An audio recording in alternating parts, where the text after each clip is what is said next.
আপনাদের অনেকেরই এরকম একটি বিষয় কিন্তু চলে এসেছে আপনাদের ফেসবুকের মধ্যে।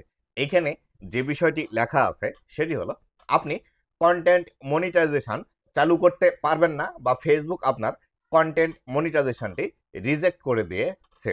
তো এটি কেন আসলো এবং কি করলে এটি সমাধান করতে পারবেন, আজকের এই ভিডিওটিতে এই বিষয়টি সম্পর্কে বিস্তারিত আলোচনা থাকছে।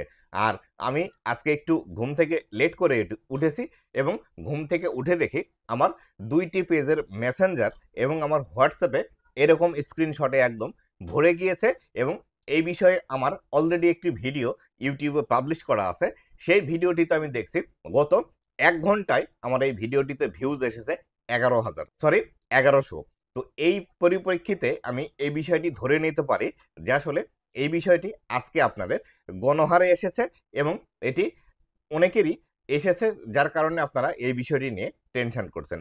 তো এই বিষয়টি কেন আসলো সর্বপ্রথম সেটি আলোচনা করি এবং এটি কিভাবে আপনারা সমাধান করবেন তারপরে আলোচনা করব। তো বন্ধুরা, যদি আপনি আমার চ্যানেলে প্রথমবার এসে থাকেন অবশ্যই চ্যানেলটি সাবস্ক্রাইব করে দিয়ে পাশে আসা বেল নোটিফিকেশনটি অন করে দিবেন, যাতে করে ভবিষ্যতেও ফেসবুক রিলেটেড এমন আরও ইনফরমেটিভ কন্টেন্টগুলো আপনারা পেতেই থাকেন। তো বন্ধুরা, এই যে বিষয়টি আপনাদের এসেছে কন্টেন্ট মনিটাইজেশনের মধ্যে, your profile not approve to use content monetisation, এটি প্রধানত আসার কারণ হচ্ছে আপনি ফেসবুকের মধ্যে ফেসবুকের যে পলিসিগুলো আছে সেগুলো মানেননি। আর এই বিষয়টি প্রধানত এসেছে তাদেরই যাদের কন্টেন্ট মনিটাইজেশন ফেসবুক থেকে উধাও হয়ে গিয়েছিল, বা আগে যাদের কন্টেন্ট মনিটাইজেশন ইনভাইট অনলি ছিল তাদের কিন্তু এই বিষয়টি ইনভাইট অনলি থাকার পরে এটি আবার রিমুভ হয়ে গিয়েছিল, কিন্তু আজকে আবার ফিরে এসেছে।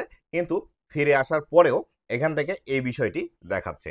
তো বন্ধুরা, যেহেতু এই বিষয়টি আপনাদের একসাথে অনেকের এসেছে, সেক্ষেত্রে আমি ধরে নিতে পারি এটি ফেসবুকের কোনো টেকনিক্যাল ইস্যু বা টেকনিক্যাল প্রবলেমের কারণে এটি হয়েছে। কিন্তু এখানে একটি কথা থাকে, সেটি হলো এই যে বিষয়টি আপনাদের এসেছে, এই বিষয়টি আসার আরও একটি কারণ আছে। সেটি হলো আপনি যদি ফেসবুকের মধ্যে রুলস এবং গাইডলাইন না মেনে কাজ করেন, সেক্ষেত্রেও কিন্তু এটি আসার পসিবিলিটি আছে। তো এক্ষেত্রে কোন কোন রুলস এবং গাইডলাইনগুলো আপনাকে মানতে হবে সেটি হলো, আপনি ফেসবুকের যে কন্টেন্ট মনিটাইজেশন পলিসি আছে, এই কন্টেন্ট মনিটাইজেশন পলিসি না মেনে যদি ফেসবুকে কাজ করে থাকেন, সেক্ষেত্রে আপনার এই ধরনের ইস্যু আসতে পারে। কন্টেন্ট মনিটাইজেশন পলিসির মধ্যে যে বিষয়গুলো থাকে সেটি হলো, আপনি আপনার কন্টেন্টের মধ্যে এমন কোনো বিষয় দেখাতে পারবেন না যে বিষয়টি দেখালে মানুষের আসলে ক্ষতি হয়। যেমন রক্তাক্ত কোনো বিষয় বা একজন মানুষ আরেকজন মানুষকে মারছে, এই বিষয়গুলো যদি আপনি দেখান সেক্ষেত্রে প্রবলেম আসে। মানুষে মানুষে ঝগড়া করছে, সেই ক্ষেত্রে হতে পারে একজন মানুষ আরেকজন মানুষকে থ্রেট দিচ্ছে, সেই ক্ষেত্রে এই প্রবলেম আসতে পারে। অথবা কোনো অ্যাক্সিডেন্টের ভিডিও আপনি করে সেই ভিডিওটি ফেসবুকে আপলোড দিয়েছিলেন, সেই ক্ষেত্রে আপনার এটি আসতে পারে। অথবা কোনো ছোট বাচ্চা বা বড় মানুষের খালি গায়ের ছবি বা ছোট বাচ্চার উলঙ্গর ছবি, এই ধরনের ছবি যদি আপনি ফেসবুকে আপলোড করে থাকেন, সেই ক্ষেত্রে আপনার এটি আসতে পারে। অথবা আপনি যদি কোনো ঔষধ বা কোনো ইনজেকশন নিয়ে আপনার ভিডিওতে আলোচনা করে থাকেন এবং সেটি যদি ডিরেক্টলি আপনার ভিডিওতে দেখান, সেই ক্ষেত্রে এই ধরনের প্রবলেম আপনার আসতে পারে। এছাড়াও আপনি যদি আপনার যে ভিডিওটি আছে সেই ভিডিওর মধ্যে কোনো প্রোডাক্ট বিক্রি হবে বা বিক্রির জন্য আপনি কোনো একটি প্রোডাক্ট দেখাচ্ছেন, অথবা টাইটেলের মধ্যে লেখা আছে অফার, একটি কিনলে একটি ফ্রি কোনো প্রোডাক্টের দাম, অথবা টাকা নিয়ে যদি আপনি কোনো ভিডিও তৈরি করেন বা আপনার ভিডিওতে অনেকগুলো টাকা আপনি দেখাচ্ছেন, সেক্ষেত্রে আপনার এই প্রবলেমগুলো আসতে পারে। এছাড়াও আপনি যদি ফেসবুকের পার্টনার মনিটাইজেশন যে পলিসিগুলো আছে সেগুলো যদি না মেনে ফেসবুকের মধ্যে কাজ করেন, সেই ক্ষেত্রেও এটি আসতে পারে। এই যে ৩টি বিষয় আছে, এই ৩টি বিষয়ের ডিটেলস ভিডিও আমার চ্যানেলের মধ্যে অলরেডি আছে। আপনাকে পার্টনার মনিটাইজেশন পলিসি হিসেবগুলো ভালোভাবে জানতে হবে, কন্টেন্ট মনিটাইজেশন পলিসি সম্পর্কে ভালোভাবে জানতে হবে এবং এর পাশাপাশি ফেসবুকের যে কমিউনিটি গাইডলাইন আছে, এই কমিউনিটি গাইডলাইনগুলো ভালোভাবে জানতে হবে। এই ৩টি বিষয় 100% আপনাকে জেনে আপনার ভিডিওতে এই প্রবলেমগুলো আছে কিনা সেটি আপনাকে ফাইন্ড আউট করতে হবে। ভালোভাবে খুঁজে দেখতে হবে অবশ্যই আপনার ভিডিওতে কোনো না কোনো প্রবলেম থাকার কারণেই এটি কিন্তু ফেসবুক থেকে এসেছে। তাই যে ভিডিওতে আপনার প্রবলেম এসেছে অবশ্যই সেই ভিডিওটি আপনাকে ডিলিট করে দিতে হবে। আর যদি আপনি ফেসবুকের কোনো নিয়মকানুন না মেনে ফেসবুকে কাজ করে থাকেন, সেক্ষেত্রে আপনাকে সমস্ত ভিডিওগুলো আপনার ফেসবুক থেকে ডিলিট করতে হবে। এমনকি যদি কোনো একটা ছবি আপলোড করে থাকেন, সেটি যদি আপনার নিজের না হয়ে থাকে, সেটিও কিন্তু আপনাকে ডিলিট করে দিতে হবে। তো এই ক্ষেত্রে আমি আপনাদেরকে বলবো সেটি হলো, সর্বপ্রথম আপনি খুঁজে দেখেন আপনার কোনো প্রবলেম আছে কিনা। যদি ভিডিওতে প্রবলেম থাকে, সেই ভিডিওটি ডিলিট করে দিয়ে একটু অপেক্ষা করে দেখুন। আর যেহেতু একই সাথে এই বিষয়টি সকলের সাথে হয়েছে, সেই ক্ষেত্রে আমি এটি ধরতে পারি যে ফেসবুকের এটি কোনো বাগ বা টেকনিক্যাল ইস্যুর কারণে হতে পারে। যদি ফেসবুকের বাগ বা টেকনিক্যাল ইস্যুর কারণে এটি হয়ে থাকে, তাহলে সেই ক্ষেত্রে মোটামুটি 24 ঘন্টার মধ্যে এটি কিন্তু রিমুভ হয়ে যাবে। যদি 24 ঘন্টার মধ্যে এটি রিমুভ আপনার না হয়ে থাকে, তাহলে অবশ্যই আপনাকে প্রত্যেকটি ভিডিও, প্রত্যেকটি পোস্ট এবং প্রত্যেকটি ছবি আপনাকে খুব ভালোভাবে চেক করে দেখতে হবে যে কোথায় আপনার প্রবলেম আছে, বা আপনি আপনার এই কন্টেন্টের দ্বারা ফেসবুকের কোনো রুলস ব্রেক করেছেন কিনা। আর এক্ষেত্রে অবশ্যই একদম ভিডিও টাইটেল পর্যন্ত আপনাকে চেক করে দেখতে হবে।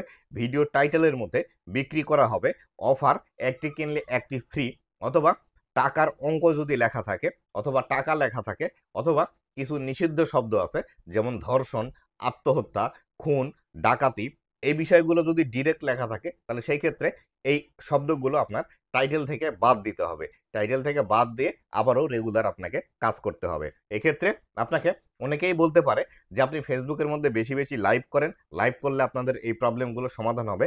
ভাই, আপনার যে ভিডিও বা যে পোস্টের মধ্যে প্রবলেম আছে, সেই বিষয়টি যদি আপনি ইন্ডিকেট করে ডিলিট করতে না পারেন, আপনি সারা জীবন লাইভ করেও এই ধরনের প্রবলেম কিন্তু আপনি সমাধান করতে পারবেন না। তাই অবশ্যই আপনাকে ফেসবুকের আগে রুলস সম্পর্কে জানতে হবে, এবং রুলসের মধ্যে কোন বিষয়গুলো আছে, কোন বিষয়গুলো করা যাবে, কোন বিষয়গুলো করা যাবে না, এটি আপনাকে খুব ভালোভাবে জানতে হবে। জানার পরে তারপরে কিন্তু ফেসবুকের মধ্যে আপনাকে কাজ করতে হবে। তো এখান থেকে আমি একটি পয়েন্ট মিস করে গেছি, সেটি হলো আমরা অনেকেই আছি যারা একটি ছবি পোস্ট করে সেই ছবির সাথে গান অ্যাড করে অ্যাজ এ রিলস আকারে ফেসবুকের মধ্যে পাবলিশ করে দিই। এই ধরনের যদি কোনো ভিডিও আপনার পোস্ট করা থাকে ফেসবুকের মধ্যে, তাহলে সেই ক্ষেত্রে অবশ্যই আপনাকে এই ভিডিওগুলো ডিলিট করে দিতে হবে। অথবা আপনি অনেকগুলো এক জায়গায় করে সেটি স্লাইড শো তৈরি করেছেন, স্লাইড শো তৈরি করে যদি ফেসবুকের মধ্যে পাবলিশ করে থাকেন, এই ক্ষেত্রেও আপনার এই একটি ভিডিওর কারণেও আপনার এই ধরনের প্রবলেম আসতে পারে। তবে আপনাদের যাদের এই যে কন্টেন্ট মনিটাইজেশন রিজেক্টেড হয়ে গিয়েছে বা রিজেক্টেড লেখা দেখাচ্ছে, এটি নিয়ে টেনশনের কোনো কিছু নেই। আমি যে বিষয়গুলোর কথা উল্লেখ করলাম, যে দুইটি কারণে এটি হতে পারে, এক, ফেসবুকের টেকনিক্যাল ইস্যুর কারণে হতে পারে। যদি টেকনিক্যাল ইস্যুর কারণে হয়ে থাকে, তাহলে 24 থেকে 48 ঘন্টা পর অটোমেটিক্যালি ঠিক হয়ে যাবে। আর যদি আপনার ভুলের কারণে হয়ে থাকে, তাহলে 100% আমি যে বিষয়গুলোর কথা বললাম, এগুলো আপনাকে খুঁজে বের করে সেই ভিডিও বা পোস্টটি আপনাকে ডিলিট করতে হবে। তবে এক্ষেত্রে আপনারা এই ভুল কাজটি কেউ করবেন না যে আপনাদের এই প্রবলেমটি এসেছে তাই সাথে সাথে আপনি আপনার সব ভিডিও ডিলিট করে দিচ্ছেন। এই ভুল কাজটি করা যাবে না, কেননা যে ভিডিওতে প্রবলেম আছে শুধু সেই ভিডিওই আপনি ডিলিট করবেন। আর যদি একই সাথে আপনার পেজ বা প্রোফাইলের মধ্যে যত ধরনের ভিডিও আছে সবগুলো যদি ডিলিট করে দেন, তাহলে সেই ক্ষেত্রে আপনার পেজের রিচ কিন্তু একদমই ডাউন হয়ে যাবে। পরবর্তীতে এই পেজ আর প্রোফাইল কিন্তু আপনি উপরে তুলতে পারবেন না। তাই অবশ্যই এই বিষয়টি মাথায় রাখবেন, এই বিষয়টি মাথায় রেখে কাজ করুন। আগে 24 ঘন্টা ওয়েট করে দেখুন যে এটি ফেসবুকের প্রবলেম কিনা। যদি 24 ঘন্টা পরেও থেকে থাকে, তাহলে ভালোভাবে খুঁজে দেখুন আপনার কোনো ভিডিও বা পোস্টের মধ্যে প্রবলেম আছে কিনা। তো বন্ধুরা, আশা করি বিস্তারিত বিষয়টি বুঝতে পেরেছেন যে এই প্রবলেমটি কিভাবে আপনারা সমাধান করবেন। তো বন্ধুরা, এই ছিল আজকের ভিডিওটি। আর অবশ্যই আজকের এই ভিডিওটি বেশি বেশি শেয়ার করে দিন, কেননা এই প্রবলেমটি বর্তমানে অনেকেরই এসেছে, যারা অনেকেই টেনশন করছে। তো তারা যাতে টেনশন না করে এবং এই ভিডিওটি দেখে তারা সঠিকভাবে ফেসবুকে কাজ করতে পারে, তো তাদের কাছে পৌঁছানোর জন্য অবশ্যই এই ভিডিওটি আপনাকে বেশি বেশি শেয়ার করে দিতে হবে। তো বন্ধুরা, ভালো থাকবেন, সুস্থ থাকবেন। আবারও দেখা হবে নতুন কোনো ভিডিওতে। ধন্যবাদ সবাইকে।